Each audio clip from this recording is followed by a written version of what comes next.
Selamat pagi, selamat bertemu lagi di dalam kasih Kristus. Masih tetap semangat, masih tetap bersuka cita. Karena Allah yang kita sembah, Allah yang tidak pernah membiarkan kita berduka cita. Kita adalah anak-anak yang dikasihinya sehingga Dia berikan kita Roh Kudus supaya kita tidak sendirian menghadapi gelombang yang besar, menghadapi angin yang ribut, menghadapi kekurangan. Tetapi Dia, Allah yang memberikan Roh Kudus, Rohnya sendiri diam di dalam kita supaya kita boleh menikmati pemeliharaan yang luar biasa. Mari kita naikkan dulu pujian. Selamat pagi Bapak, kita menyapa dulu. Kita mau mengucap syukur. Selamat pagi Bapak, selamat pagi Yesus, selamat pagi Roh Kudus. Terima kasih atas anugerah-Mu, semalam telah berlalu. Ku memuji, ku bersyukur. Inilah pujian kami Tuhan, inilah ucapan syukur kami. Kami mau memuliakan nama Tuhan karena Tuhan begitu baik. Pemeliharaan-Mu meskipun rasanya kami susah, tapi hari lepas hari kami masih bisa ada di dalam pemeliharaan Tuhan. Terima kasih Tuhan Yesus. Terutama kami mengucap syukur meskipun kami tidak sekolah, kami tidak bisa pergi beribadah, tetapi Tuhan tetap mau mengenyangkan rohani kami lewat sarapan sorgawi setiap pagi yang boleh hadir dari satu rumah ke rumah yang lain, di setiap rumah, agar banyak orang yang rohaninya dikenyangkan. Mari ya Tuhan, jadikan sarapan sorgawi ini adalah sesuatu yang begitu mengenyangkan bagi setiap yang mendengarkannya. Dan itu boleh menjangkau banyak jiwa yang mungkin mulai merasa ditinggalkan oleh Tuhan, yang mungkin mulai merasa dibiarkan oleh Tuhan. Terima kasih Tuhan Yesus, kami mau dikenyangkan dengan sarapan sorgawi yang daripada-Mu. Inilah piring hati kami, isi penuh di dalam nama Tuhan Yesus. Amin. Tuhan Yesus baik. Coba sama-sama katakan dulu, Tuhan Yesus baik. Mana saya nggak dengar suaranya. Coba yang di sini coba katakan juga, Tuhan Yesus baik. Wow, amin, Tuhan Yesus baik. Tidak pernah Dia merancangkan hal-hal yang buruk buat orang yang berseru kepadanya. Ada satu firman Tuhan di dalam Alkitab yang mengatakan di dalam Amsal pasal 2 ayat yang ke-6, bunyinya demikian, karena Tuhanlah yang memberikan hikmat, dari mulutnya datang pengetahuan dan kepandaian. Kemarin kita sudah dengar ya bagaimana ada roh hikmat, Roh Kudus memberikan hikmat. Hari ini kita mau dengar lagi bagaimana dahsyatnya Roh Kudus bekerja di dalam hati setiap orang yang percaya. Kita naikkan dulu pujian. Setinggi-tingginya langit. Kami siapkan hati. Setingginya langit, lebih tinggi kasih Yesusku. Langit boleh tinggi, kasih Yesus lebih tinggi. Dalam-dalam lautan, Laut boleh dalam. lebih dalam Ada laut kasih yang tidak dapat Yesusku. sampai ke dalam. Seindah-indah Dalam langit, lebih indah kasih Yesusku. Kasih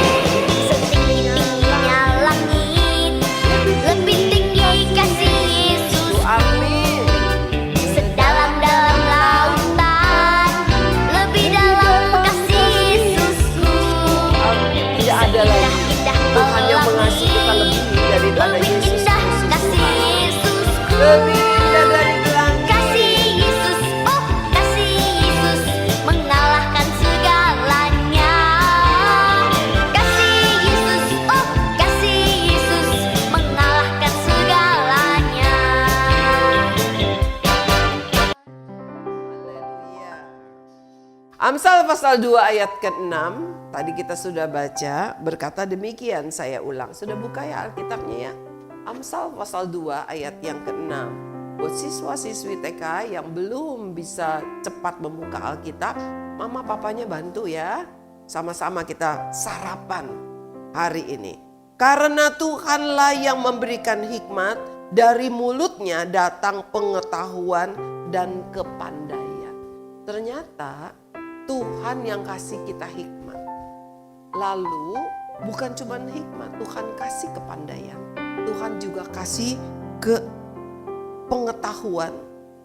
Jadi setiap siswa, setiap anak-anak, setiap pelajar, jika kamu sungguh-sungguh percaya kepada Yesus Kristus Tuhan, jika kamu biarkan hidupmu dipimpin oleh Roh Allah, maka kamu juga akan dipenuhi dengan hikmat, pengetahuan, dan kepandaian daripada Tuhan. Waktu itu Musa ada di gunung Horeb. Dia naik ke atas ke sana untuk berdoa. Dia berdoa seperti yang Tuhan suruh. Lama sekali, 40 hari belum turun. Ngapain? Apa yang dia lakukan di sana? Oh, ternyata dia bukan sekedar berdoa. Dia berbicara dengan Tuhan, Allah yang menciptakan langit dan bumi. Dia mendengarkan apa yang Tuhan katakan kepadanya. Apa sih yang Tuhan bicarakan kepadanya sampai begitu lama? Tuhan sedang berkata kepada dia supaya dia membuat satu tabut perjanjian, kemah sembahyang. Kalau sekarang tidak ada lagi kemah sembahyang, adanya gedung gereja. Dulu belum ada gedung gereja, bentuknya kemah. Kenapa? Karena nanti bangsa Israel sepanjang berjalan, kemah itu dilipat lagi begitu. Nanti kalau berhenti berjalan, istirahat, kemah itu dipasang lagi. Seperti itu. Nah, semua itu dibuat begitu sangat detail sekali. Itu bukan menurut pikirannya Musa. Tetapi Tuhan yang berbicara. Enggak mudah. Karena nanti ada tiang-tiangnya, ada perabotannya, kayu-kayunya, ada tendanya itu. Terbuat dari apa? Tendanya itu yang terbuat dari kain. Warnanya Tuhan sendiri yang atur. Ada yang terbuat dari kulit lumba-lumba. Semua bahan-bahannya, modelnya, warnanya, bentuknya. Semua Tuhan yang kasih desainnya. Tuhan yang kasih modelnya. Tuhan tahu kalau Musa enggak bisa bekerja sendirian. Musa tidak bekerja sendirian. Tuhan berikan orang-orang yang diberikan keahlian. Tuhan bilang gini, Musa, aku sudah memilih Bezalel. Dia aku berikan roh hikmat. Aku berikan dia pengetahuan dan kepandaian sehingga dia bisa kerjakan itu. Aku berikan dia keahlian sehingga dia bisa mengerjakan detail. Dia ngerti apa yang nanti kamu sampaikan kepada dia. Dan bukan hanya Bezalel, ada Aholiab juga yang akan bantu. Wow, luar biasa. Bezalel dengan Aholiab, dia bekerja bersama-sama membangun kemah sembahyang. Kemah sembahyang bukan cuma tenda aja, ada perabotan di dalamnya. Perabotannya terbuat dari emas. Yang di halaman depan ada yang terbuat dari perak. Itu semua contohnya, bentuknya seperti apa, enggak ada gambarnya kayak sekarang. Tapi Tuhan taruh di dalam hati, pikiran Bezalel dan Aholiab. Sehingga kemah sembahyang itu dengan segala perabotnya boleh jadi seperti yang Tuhan mau. Anak-anak yang Tuhan sayang, kalian juga sama seperti Bezalel dan Aholiab. Anak-anak orang-orang yang Tuhan pilih supaya bisa membangun kemah sembahyang rohani di dalam hidupmu. Dan Tuhan berikan roh hikmat. Tuhan berikan Roh Kudus yang memenuhi kalian dengan hikmat, pengetahuan, dan kepandaian dari Tuhan. Miss Grace ingat, Waktu Miss Grace lagi sekolah, Miss Grace nggak mau nyontek. Tapi kalau Miss Grace nggak bisa, Miss Grace berdoa. Biar dapat jelek, yang penting Miss Grace jujur. Tapi Tuhan tidak pernah biarkan Miss Grace dapat nilai jelek. Selalu dapat nilai yang baik. Bukan karena Miss Grace pintar, Miss Grace nggak pintar loh. Miss Grace tidak kuat untuk menghafal. Kalian pasti lebih pintar anak-anak sekarang. Tetapi bagaimana Tuhan mengajar Miss Grace untuk selalu berdoa ketika tidak bisa. Tuhan selalu mengadakan mujizat. Tuhan selalu memberikan pertolongan. Satu hari banyak sekali pertolongan dari Tuhan. Satu hari Miss Grace itu harus sedang ujian. Ya, jadi mahasiswa nih, tapi waktu itu Miss Grace jadi mahasiswa yang kesekian kali. Jadi sudah bukan seperti anak remaja atau anak muda lagi. Sudah tua, sudah 40 umurnya waktu itu. Jadi Miss Grace ujian gak bisa. Bukan Miss Grace-nya malas belajar, tapi karena memang Miss Grace tidak bisa menghafal. Tidak kuat untuk menghafal banyak-banyak. Jadi waktu soalnya cuma 5. Semuanya uraian. Miss Grace nggak bisa. Bingung ditanya teori ini, teori itu. Begitu kalau anak kuliah. Jadi Miss Grace itu duduk di depan. Teman-teman Miss Grace bilang di belakang. Kenapa? Karena kalau di belakang bisa nyontek. Miss Grace tidak mau. Miss Grace tidak mau nyontek dan Miss Grace tidak mau memberi contek. Biarin kalau teman Miss Grace marah, tapi Miss Grace tidak marah. Lalu teman-teman lihat Miss Grace tidak nulis apa. Gak bisa sama sekali. Bener-bener. Karena pagi-pagi Miss Grace kerja. Nanti jam 12 berangkat ke kampus. Sampai di kampus itu kira-kira jam 3 begitu ya, setengah 3. Nanti siap-siap, udah ngantuk. Nanti ujiannya kira-kira jam setengah 5. Dan Miss Grace gak bisa. Karena tadi belajar di bis gak masuk juga. Ada tukang ngamen, terus ngantuk juga. Seperti itu. Lalu Miss Grace diam aja. Dosennya bilang begini, kamu kenapa nggak kerjakan? Sudah selesai? Belum. Lalu kenapa kamu nggak kerjakan? Saya nggak bisa. Miss Grace jujur. Belajar dong. Miss Grace bilang, saya sudah belajar. Tapi Pak maklum, sudah tua, saya lupa, nggak bisa. Gitu. Tapi Miss Grace berdoa aja. Lalu gurunya bilang begini, dosen ya, bukan guru kalau kuliah. Kalau sudah belajar pasti bisa. Iya Pak, harusnya begitu. Tapi saya benar, saya sudah belajar. Tuhan tahu. Tapi yang Bapak tanya, yang saya belum pelajarin, gak keburu. Karena saya setiap hari harus kerja. Lalu Miss Grace bilang, Tuhan tolong saya gak mau dapat nilai 0. Saya gak mau dapat nilai 0. Lalu apa yang terjadi? Dosennya liatin lagi. Dia bilang, masa 1 juga gak ada yang bisa? Gak bisa saya. Cuma 5 soal. Lalu tiba-tiba dosennya bilang gini, ya sudah semuanya kita open book test. Wow. Jadi artinya begini, boleh buka buku. Bukannya nyontek dari buku. Karena pertanyaannya adalah harus menjelaskan. Ya, teori ini jelaskan menurut pendapat kamu. Miss Grace gak bisa kerjakan karena lupa teorinya. Ini teori yang kayak gimana, lupa begitu. Jadi ketika disuruh buka buku, teman-teman Miss Grace yang lain yang tadinya nyontek, sembunyi-sembunyi buka buku bilang, Bapak dari study dong. Ya, Miss Grace tahu itu karena jawaban doa dari Tuhan. Tuhan menolong. Tuhan memberikan hikmat ketika ditanya, kamu kok gak kerjakan? Miss Grace belajar jujur. Saya gak bisa. Jadi ketika disuruh boleh buka buku open book test, jadi Miss Grace baca, oh teori yang ini artinya, ini teorinya isinya seperti ini. Lalu Miss Grace jelaskan. Tahu gak? Miss Grace dapat nilai A+. Kenapa? Ada roh hikmat.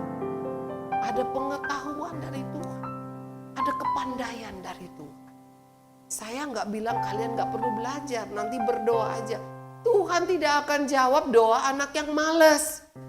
Saya bukan malas, tapi memang saya sangat-sangat bodoh, nggak kuat untuk menghafal. Nah, anak-anak yang Tuhan sayang, hari ini Bapak Ibu semua, apa sih yang membuat kamu rasanya susah? Ada Roh Kudus. Jangan biarkan Roh Kudus diam saja. Dia diam di dalam kamu, dia mau menolong kamu. Dia mau tolong setiap kita. Dia berikan kita hikmat supaya kita bisa melewati hidup kita dengan baik. Bisa mengatur hidup kita dengan baik. Tidak ada anak yang bodoh kalau dia mau belajar. Dan terutama berdoa. Sebab Tuhan memberikan kepandaian. Puji Tuhan, kita sangat bersyukur. Karena Tuhan memberikan kita kepandaian. Kita mau naikkan satu pujian. Roh Kudus hadir di sini. Roh Kudus hadir di hatiku.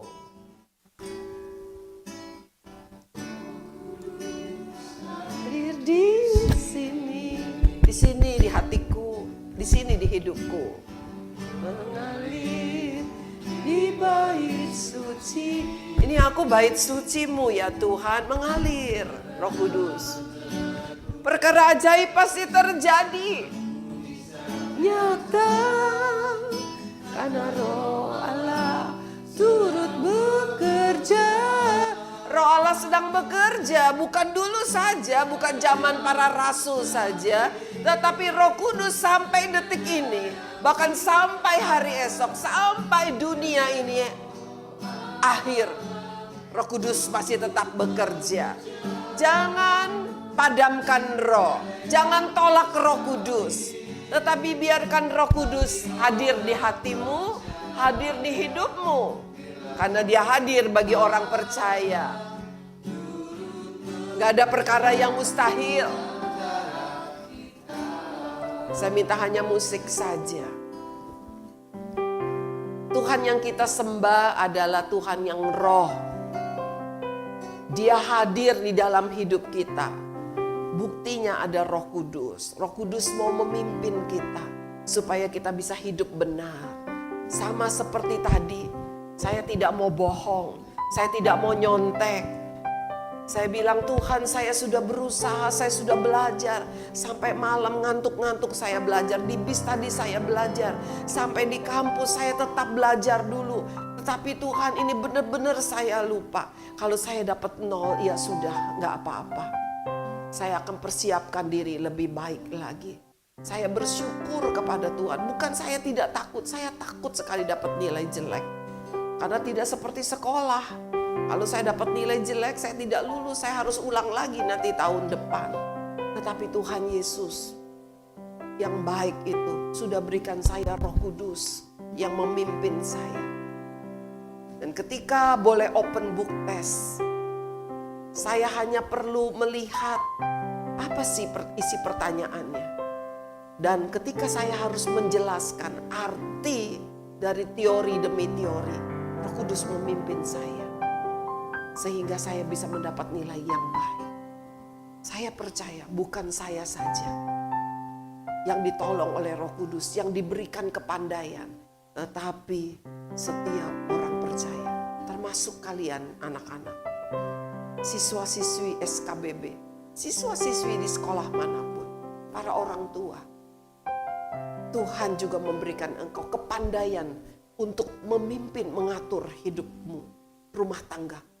Dia tidak tinggalkan engkau piat. Mari kita naikkan lagi satu pujian. Pujian ini, Roh Kudus hadir di sini. Roh Kudus hadir di hatiku.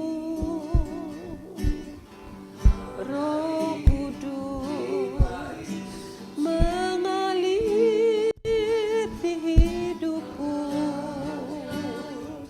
Mari Tuhan lakukan perkara ajaib. Di tengah-tengah kesulitan, di tengah-tengah ada wabah. Lakukan perkara yang ajaib Tuhan. Biarlah Roh Kudus bekerja di dalam hidup kami. Membawa keajaiban bagi sekitar kami. Kami percaya Roh Kudus masih bekerja. Tidak ada perkara yang mustahil bagi setiap orang yang berseru kepada Tuhan. Kami berseru kepadamu ya Tuhan, lakukan mujizat-Mu. Lakukan Tuhan, berikan kami kepandaian. Berikan kami hikmat-Mu, berikan kami pengetahuan-Mu, berkati hidup kami, pimpin hidup kami untuk berkenan di hadapan Tuhan. Terima kasih Tuhan Yesus, kami bersuka cita.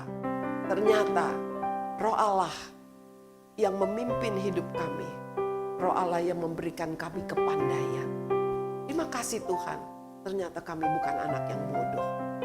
Kami bukan orang tua yang bodoh. Kami bukan orang-orang yang tidak mengerti apa-apa, tetapi Roh Kudus membuat kami pandai. Terima kasih Roh Kudus, pimpin hidup kami. Terima kasih Roh Kudus, lakukan mujizat-Mu. Di dalam nama Tuhan Yesus, kami bersyukur dan bersuka cita. Amin. Wow, luar biasa. Ingat baik-baik, kalian bukan anak yang bodoh. Ibu bapak, kalian bukan orang tua yang bodoh. Opung bukan kakek nenek yang bodoh. Tetapi setiap kita, orang-orang yang percaya, adalah orang-orang yang diberikan kepandaian oleh Tuhan. Kepandaian dalam hidup ini. Tuhan Yesus memberkati. Sampai ketemu besok pagi.